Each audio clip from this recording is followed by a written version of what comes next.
90% of that bench is all old. It's being controlled by the same Liberal operation that's been in existence since 2015. And you know, when are they finally going to start reflecting and looking themselves in the mirror to say, hey, we have failed Canadians, we have let them down, we failed to protect our borders, we've let repeat violent offenders in and out of the criminal justice system blame themselves. Shame on them for blaming Stephen Harper and the past Conservative government that actually cared about victims over the rights of criminals. Question et commentaire. Oh, yeah. The changes to the Canada Post Act will allow Canada Post workers to open not only packages but also letters when they have grounds to suspect that something is amiss. How does my colleague feel about that? Would this be a useful way to fight drug trafficking and especially fentanyl trafficking? And I know some members on the Liberal bench are tired of hearing this, but it's important to frame the response. And, you know, the member for Waterloo loves to chime, and maybe she'll get the opportunity to ask me a question, but perhaps she can show me the courtesy of actually responding to the question without being chirped and interrupted.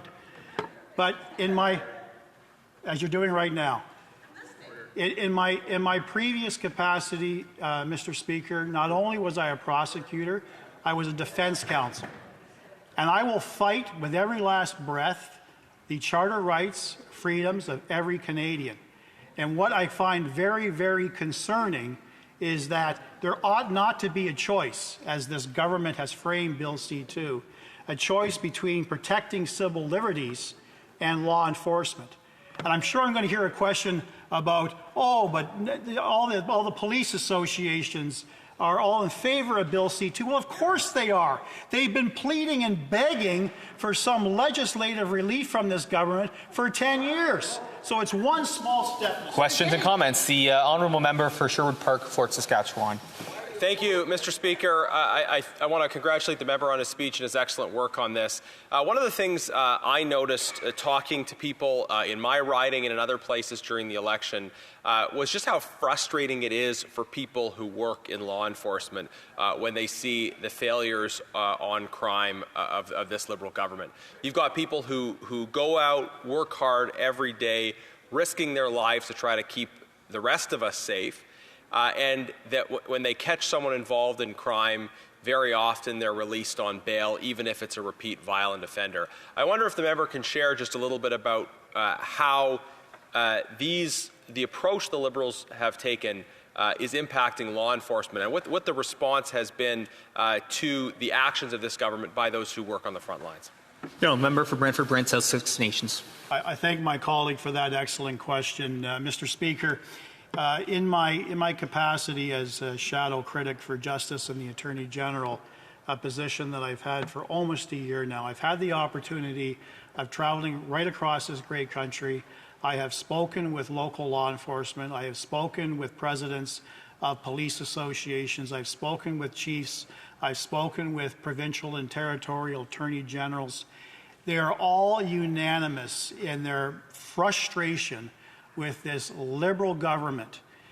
The Liberal government promised them real substantive bail reform.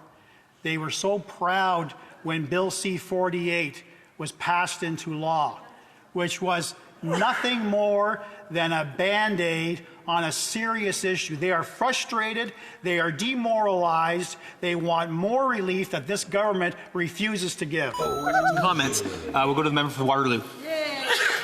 Thank you, Mr. Speaker. And Mr. Speaker, I regret that the member feels that he's being chirped. I was actually just participating in the comments that were being shared. And where I think I'm coming from is that this legislation, at least in the riding of Waterloo, it's not a monolith of voices. People are interested in this legislation. Today we heard from speeches from actually colleagues of the Conservative Party as well as the Bloc suggesting this legislation did have some ability, amendments could be considered, but there was value to the legislation. It just isn't exactly in the way that some members would like to see it. I recognize that there is more work to do, but I would like to hear from the member, is there merits for this legislation? If police associations are asking for it, we are providing it. Is there merits to this legislation? Should we try to make it better? Should we try to improve? And now you see the... Okay, thank you. Order. The honourable member for Brantford, Brant South, Six Nations. Mr. Speaker, as I said in my response to my last question, law enforcement have long asked for a number of legislative reforms. What Bill C-2 does is it moves the needle ever so slightly by expanding the search powers that police officers have when they are investigating sophisticated transnational organized crime entities, the fentanyl traffickers that I told you about, but still at the expense of civil liberties. You know, this government still hasn't produced a charter statement, which is astonishing, but the whole purpose behind this, defense lawyers, Mr. Speaker, are laughing, they're smiling, they're going to be smiling all the way to the bank as they launch charter challenge. We're trying to get two more brief questions. The member for Courtney Alberni, a brief 30-second question. Thank you, Mr. Speaker. You know, we've heard this government, they've announced a fentanyl czar. They've had an auto theft summit. I'm not saying that that's not important, but Mr. Speaker, they still haven't named a czar to help support those living with addiction. They still haven't announced a plan on how they're going to create treatment on demand. They still haven't had a summit on the toxic drug crisis, despite the loss of over 50,000 Canadians. Through you, Mr. Speaker, did my colleague agree that those also need to be a priority when it comes to this discussion? Member for Brantford, Brant, Six Nations, 30 seconds. I thank my NDP member for that excellent question and great observation. Where is the Minister for Addictions? We had it in the 44th, but clearly not a priority for the Prime Minister and his so-called new government. As I indicated in my speech, we have got a fentanyl national crisis.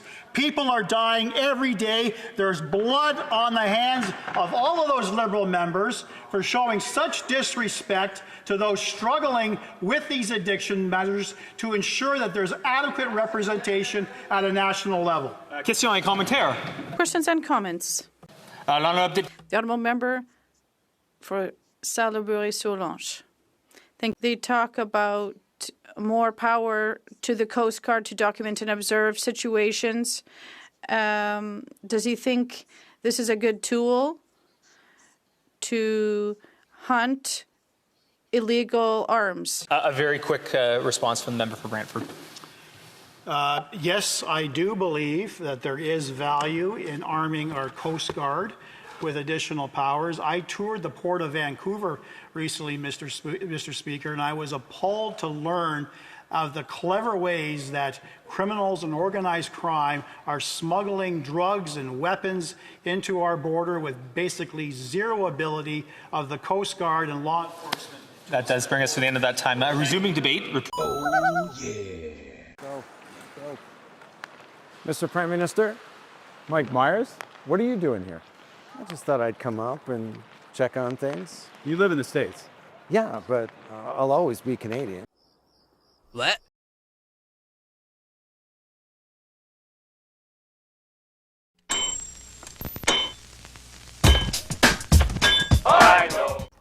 In Canadian federal politics, the Canucks are represented by two separate yet unequal groups, the globalists who sold out and the opposition trying to salvage a country. These are their stories.